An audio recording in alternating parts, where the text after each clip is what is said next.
So, sup, you chuckle fucks? It's your boy Dark Arku here with what if Issei went to Hueco Mundo? Oh yeah, part 3 of this what if. Other than that, yeah, it's me. Sup? Sorry for not recording for like 12 days. Yeah, I don't know. Mostly in those 12 days, I was either really fucking tired and didn't really want to do anything, or it was just either really fucking cold. So yeah.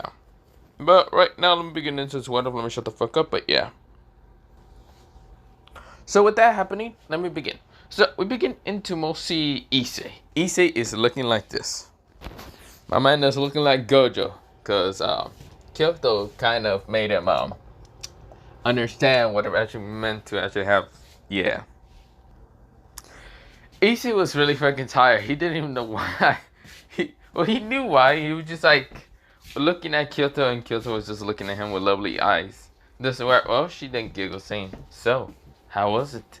This is where, well, we'll see. He says, "Incredible." This is where he's breathing really hard.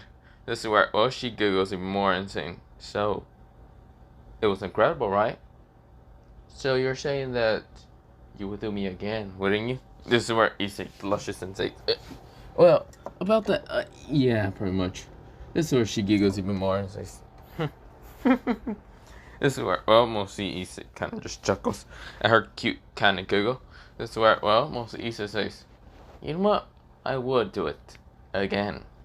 That's where, well, mostly Issei kind of goes up to her and, of course, just kisses her. But yeah, because, well, he's entirely low for her. But yeah, Kyoto is actually the daughter of mostly Aizen right now. But yeah, this is where, well, we go into mostly a time skip from that.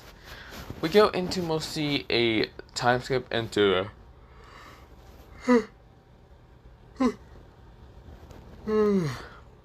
we go into a time skip of mostly a battle between some Soul Reapers and some Hollows. But yeah, now Ichigo has to deal with some of the Hollows. Now they're not Aronkars or Espadas, but they're just Hollows. This is where Ichigo is right now thinking in his head about something. The reason why he's thinking most of the time, more than often, he would be thinking about how to defeat Aizen. The problem is, he can't defeat Aizen if Issei is there. And yes, he knows already about Issei being an Arankar because Issei rebelled himself towards Ichigo before. But mostly while Ichigo is dealing with not just the Arankars and Spadas, he's also dealing with an enemy. But yeah. An enemy of hell, but yeah. But not the point. Or not hell, mostly of Rukia turning into some kind of demon or whatever.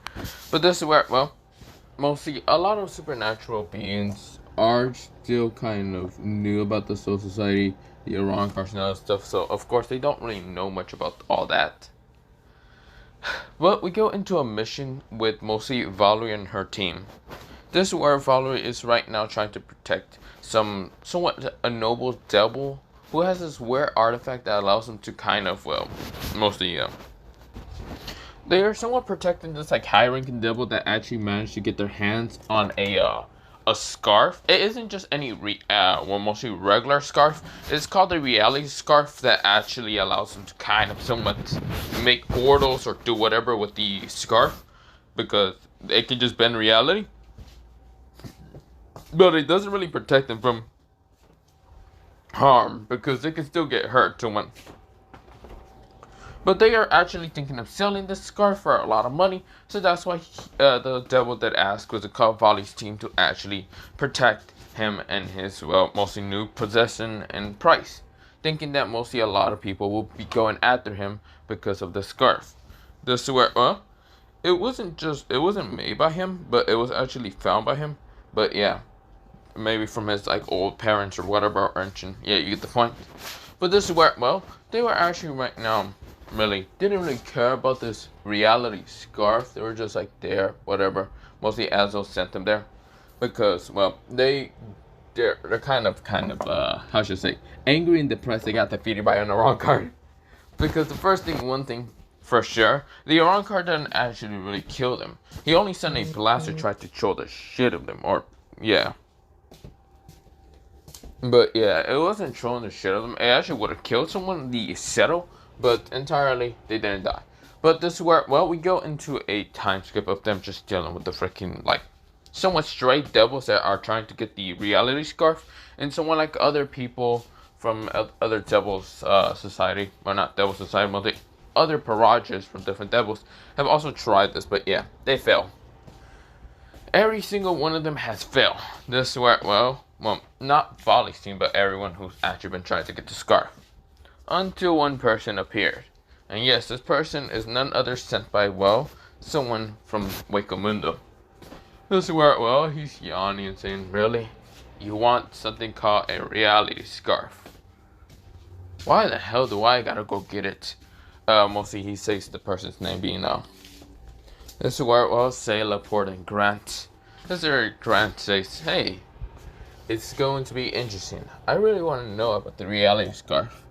Entirely, I have other relics that I managed to get from mostly this world. They're not as powerful or interesting in other things. Who's even, well, okay. This is where Issei says, okay, tell me, who the hell made the, what's it called, relics first? I don't know, and that's why I want to study them. They're so interesting. Just to kill time would be interesting. Maybe I can make something for the Espadas to actually be able to control reality. Yeah, whatever. This is where, well, we'll see. The supposed known as Issei Hyodo is actually known as Zana Raijensen, who's actually kind of going to go get this goddamn scarf. Because, well, we'll see. Grant is actually, or Xylophone Grant is actually asking him to go get it. Well, he tried to ask him, but mostly Issei would have murdered him if it wasn't for Issei's girlfriend to actually stopping mostly Issei from murdering the 8th Espada. But yeah, Issei just doesn't care too much, but he really would rather go back to his girlfriend. But this is where, well, we go into Issei kind of getting into mostly the house of the high-ranking devil. Now, since no one can sense spiritual or mostly Rialto at all, they pretty much can't sense Issei at all. Well, that until mostly when LaFay was actually going to go check on the artifact to still be there, until she noticed, well, some figure with white cloak or whatever, just grabbing the shit out of the freaking cloak. This is where, well, Issei just dangling from his hand. LaFay says, hey, leave that alone. Who are you anyway? This is where, well, Issei turns around. Luckily, with his hood being covering his face, no one really knows who exactly he is. But this is where, well, before LaFay can even react, this is where Issei appears right in front of her, punching her in the stomach so hard, knocking her out. Shut up, you brat. It's already annoying to be dealing with people like you. It's even more annoying to deal with Vali and her team. This is where, well, she falls over and kind of gets knocked out cold. This is where, well, Issei walks away. But this is where, well, the other Volley team kind of got noticed when LaFay went down. Her magic, like, power went down because she went unconscious. And the others rushed over. This is where, well, we go into mostly Issei kind of actually having to fight everyone else on the Volley team. Now, this is where, well, none of them can actually hit him. Like, literally, Archer and even Biko have tried to attack him from each side, but Issei literally mops the floor with them. He dodges with Biko's kind of staff, grabs a sword of Excalibur ruler, and right now pulls Archer close to him so he can punch him in the face, then grabs Archer's body and throws him straight towards Biku. Kuroka does try to attack Issei with mostly Senju kind of fist, but this is where Issei just fucking kicks her right in the face and pushing her straight to a wall. Literally does not care. And this is where, well, the last member of the Volley team is none other than Volley Lucifer. This is where, well, she was shocked to see mostly all her team just get mopped in an instant by the same wrong card. The same person that she met in mostly Kyoto. She is just shocked. Why is he here? Why is he taking the artifact? She doesn't understand. But this is where, well, she decides to try to use her divine powers. This is where, well, mostly we go into Issei's mind. This is where Issei grabs the sword saying, should I do it, Diedrich? No. I think we should wait a bit more. We can't really let her find out and fulfill the whole supernatural about her identity. You're right. This is where Issei just makes a mostly gargantua. And this is where, well, mostly Volley says, where do you think you're going? You're not leaving. This is where, well, Issei says, Too bad I am. He disappears. This is where she is angry, enraged. She can't believe that she lost, or just lost again. She is entirely raging. This is where, well, she is so close to just going juggernaut. Just because she is so pissed from the fact that Issei, or Izana, or whoever the wrong card name was, because she can't really tell if it's Issei or not. And since Issei already died, she's upset and angry that her rival died, but at the same time her crush. But yeah, she did have a kind of a huge crush on Issei. This is where, well, she doesn't even know how he died, but she will find out one day. And if it's something stupid, she might kill it. Yes, kill it with Juggernaut. But yeah, this is where, well, but mostly Folly's just upset, angry. She doesn't even know how Issei will react against an opponent. He'll probably punch the shit out of the opponent. If that doesn't work, he'll punch harder. But this is where, well, she is right now really depressed. Because this person can easily deflect her attacks, kick her ass, and even kick the shit out of like the, well, mostly volley team. Like if he studied them already. Even though they never met, mostly Volley has something, like she feels something in her heart like it's shattering. For some reason this person makes her kind of sad. Every time she sees the Saran card, this or a spotter, whatever, she's angry. Angry at herself for not being there for Issei before he died. This where, oh, she's just depressed, saddened from it. But we go into mostly a time skip.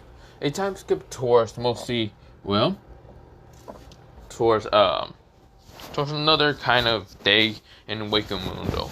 Well, it would have been a normal day if it wasn't for a giant fox appearing out of nowhere. Well, this giant fox having 10 tails, kind of having grayish silverish fur, and causing a lot of trouble on Hueco Mundo. Well, not that much because there was barely any hollows or wrong cards anywhere near there, or even Vassalords.